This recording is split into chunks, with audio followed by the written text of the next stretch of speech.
Using your credit card rewards to travel the world might sound amazing, but how do you actually get started? There's an overload of information out there, and in this video we'll keep it simple to only the essentials of what you need to do to actually get started traveling on points. We're going to start with a blank slate, assuming that you only have a cashback credit card, or worse, that you pay for everything with a debit card.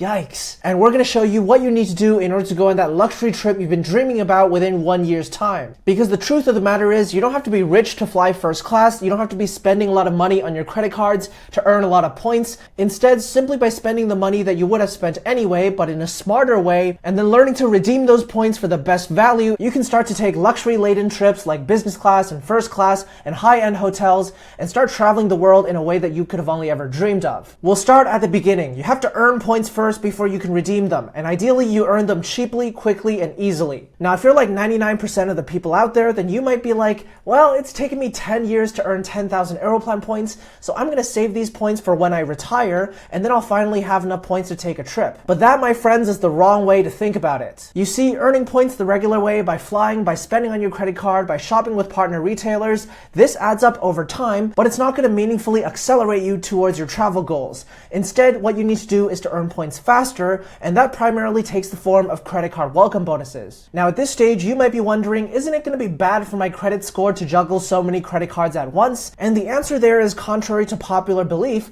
no, as long as you can handle your credit responsibly. Make sure to pay every credit card bill in full and on time, and as long as you always do that, your credit score will actually be in great shape no matter how many credit cards you get, and by demonstrating that you can use credit responsibly across a wide range of products, your credit score can even go up in the long run. I've left some links to some reading material in the description below if you'd like to learn more.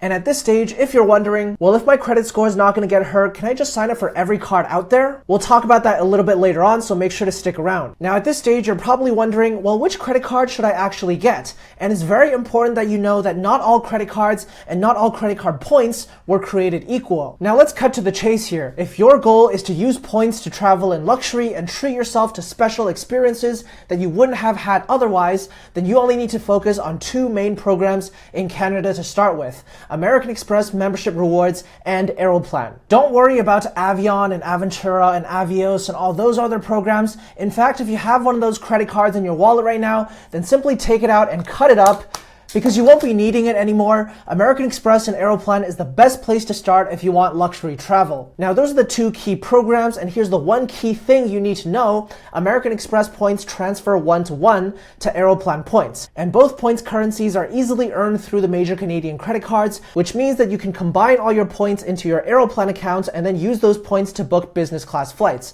and that's exactly the plan. To get there, though, you're going to need to know exactly which credit cards to apply for within this American Express and Aeroplan ecosystem. So let's talk about the best credit cards that you should pick from and some considerations to think about as you decide which credit card to get. Let's take a look at the TD Aeroplan Visa Infinite card, which in my opinion is a great place to start right now. The card has an annual fee of $139, but it's waived for the first year, which means that you don't have to pay anything out of pocket in order to earn the welcome bonus of up to 30,000 Aeroplan points. Note that you'll have to spend $1,000 in the first 3 months on the card to unlock the welcome bonus. This is what's known as the minimum spending requirements, and it's very, very important that you have a plan for meeting that minimum spend before you actually apply for the card. The idea is that you use your new credit card to spend money on your regular daily expenses that you would have spent money on anyway, rather than spending money on extra stuff that you don't need. Now, the TD Aeroplan Visa Infinite is a great place to start due to the first year free offer and the manageable minimum spend of $1,000 in the first 3 months.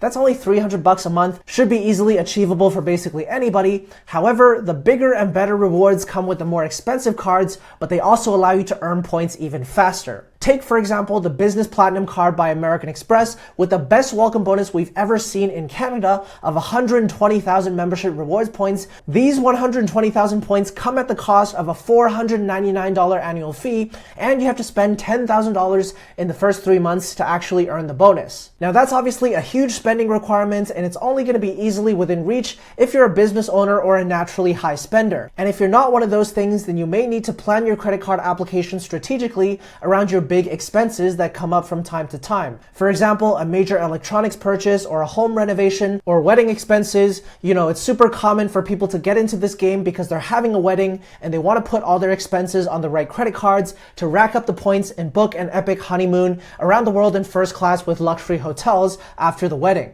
The other major benefit to premium cards like the Business Platinum card, and by the way, the personal American Express Platinum card, which also currently has a record high welcome bonus of up to 115,000 MR points, also for a net effective annual fee of $499, is the fact that you'll get premium travel perks like unlimited airport lounge access and hotel elite status that gives you upgrades and breakfast just for being a cardholder. So that $499 annual fee, which seemed intimidating at first glance, is now looking more justifiable now that you get a huge welcome bonus and ongoing perks in exchange. Now there's tons of other American Express and Aeroplan credit cards that you can look at if you want the bonus points rolling in, whether it's the American Express Aeroplan Reserve card, the Gold Rewards card, the Business Gold card, or maybe the CIBC Aeroplan cards.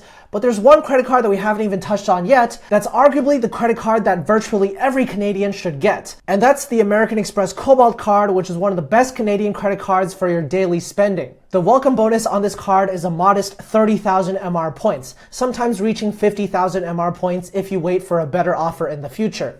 But you get 5 times the points for every dollar you spend on eats and drinks using the Cobalt card, which is why it's so powerful. Eats and drinks includes both going out to eat and drink, including restaurants, bars, and cafes, as well as all the groceries that you buy on a day-to-day and week-to-week basis. So simply by putting all your regular food and drink expenses on the Cobalt card and earning 5 times the points, you'll then be able to transfer those points over to Aeroplan and book business class flights, thereby essentially leveraging the money that everybody needs to spend on food and drink in their daily lives into luxury travel simply by using this one credit card. Now that we've covered the best credit cards to consider, let's talk about a few factors that might influence your decision as to which credit cards to get. The first factor we've already talked about, and that's your spending capacity. You want to make sure you can meet the minimum spends before you actually apply for the card. Next, you also want to consider how much you're spending on credit card annual fees and how comfortable you are with those expenses. It can be intimidating to start out paying $499 for a credit card, so it might be easier to dip your toes with the first year free offers like the TD Aeroplan Visa Infinite that we talked about before diving in the deep end with the higher offers out there. And lastly, in conjunction with the other two, think about what your travel goal is. Where in the world do you want to go? When do you want to take the trip? Which class of service do you want to fly, economy, business, or first class? And how many passengers are traveling together in order to figure out how many points you actually need to rack up to make that trip happen. If you just want to fly round trip business class to Europe and back, that'll be 120,000 Aeroplan points. A single credit card, the Business Platinum card that we talked about earlier, will be enough to earn you those points. If on the other hand you want to bring your spouse to the luxury overwater villas of the Maldives, that'll be 100,000 Aeroplan points per person per direction, so 400,000 Aeroplan points in total. You'll therefore need to more carefully plan out a credit card strategy across both of you to earn the points needed to book that trip. But hold on, Ricky, you might be wondering, where did you even get those numbers from? And that brings me to the really fun part of the whole process, which is figuring out how to actually redeem your points after you've earned them. Anybody can apply for a bunch of credit cards and earn some points, but using them wisely to unlock maximum value is where there's a lot more to learn. So after you've applied for the right credit card and you're waiting for it to get to you in the mail, take some time to absorb the Aeroplan flight reward chart, which I've linked in the description below. This document tells you exactly how many points you can expect to pay for any given trip that you want to take, depending on the region you're traveling to, the class of service, the distance flown, and whether your flight is operated by Air Canada or partner airlines. However, when you go on the Air Canada website and search for flights using points, you might see a situation where the flight that you want isn't actually available on that date. And here's the reason why. Just because a flight is bookable with cash doesn't mean it's bookable with points. There's a different subset of availability in terms of whether or not you can use points to book that flight. And so in order to have the best chances of finding a flight that works for you, it's best to be as flexible as possible in planning your travels. Remember when I asked you to think about your travel goals? Well, the more flexible your travel goals are, the better your chances of finding what you want. If you're open to traveling to, say, Asia, Europe, or Africa over the summer, you're gonna have a better time finding flights than somebody who's just dead set on flying to Europe and nowhere else. And once you've identified the right credit cards for you based on your travel goals, applied for the cards, met the spends, collected the points, found the flights that you wanted, and booked the flights on the Air Canada website, and now you're finally ready to embark on the first luxury trip that you've booked on points. Drop a like for the video below if that's exciting to you. I have to say though that we've only barely scratched the surface of everything there is to know about all the steps that we've talked about so far in the video. And if you'd like to build a deeper understanding of the strengths and weaknesses of all the Canadian credit cards, how different loyalty programs work, even the ones beyond American Express and Aeroplan, and in general, how to maximize your points to travel the world in style, then you'll definitely want to join our weekly newsletter in which we deliver to you the best tips for traveling the world on points every Sunday morning, along with all our content on princeoftravel.com and here on the YouTube channel that you may have missed that week. Go ahead and visit princeoftravel.com and enter your email in the sign-up box in order to join over 15,000 other Canadians who are all learning to use their points to travel the world. Now, we've covered a lot of ground in this video in terms of how to book your first set of luxury flights on points as somebody who's new to the game. Now I'll address two common questions that I often hear that are probably on your minds as well. The first common question that I get is, we've talked a lot about airlines and flights. That's all well and good, but when I travel, I also need to stay at hotels. So how to use points to cover hotel stays? The answer there is that you basically repeat the whole process, but instead of American Express and Aeroplan, you focus on American Express and Marriott Bonvoy instead.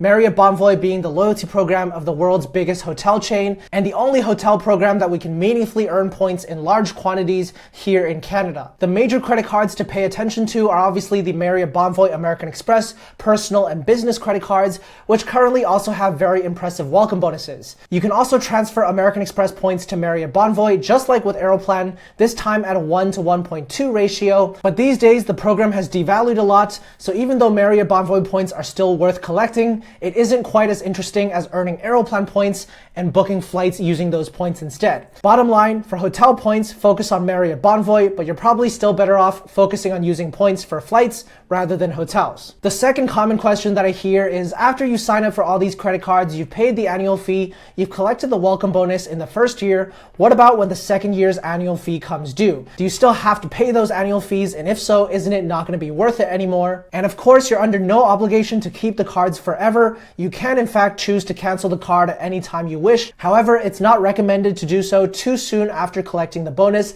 lest you damage your relationship with the credit card issuer. Generally speaking, as you approach the 1-year mark, it's more reasonable to start thinking about making a decision as to whether you want to keep the card or not. If the benefits outweigh the fees, go ahead and keep the card. Otherwise, you can think about canceling or downgrading the card to a no-fee version in order to avoid paying more than you need to out of pocket. And the last common question that I often hear is, if there are so many different credit card offers that are worth pursuing in the market, are there any rules that I need to be aware of in terms of how often I can get a given credit card from a given issuer or multiple issuers over a given period of time? And you can find all the answers that you need to know to that question in the video on screen right now, and I'll see you over in that video.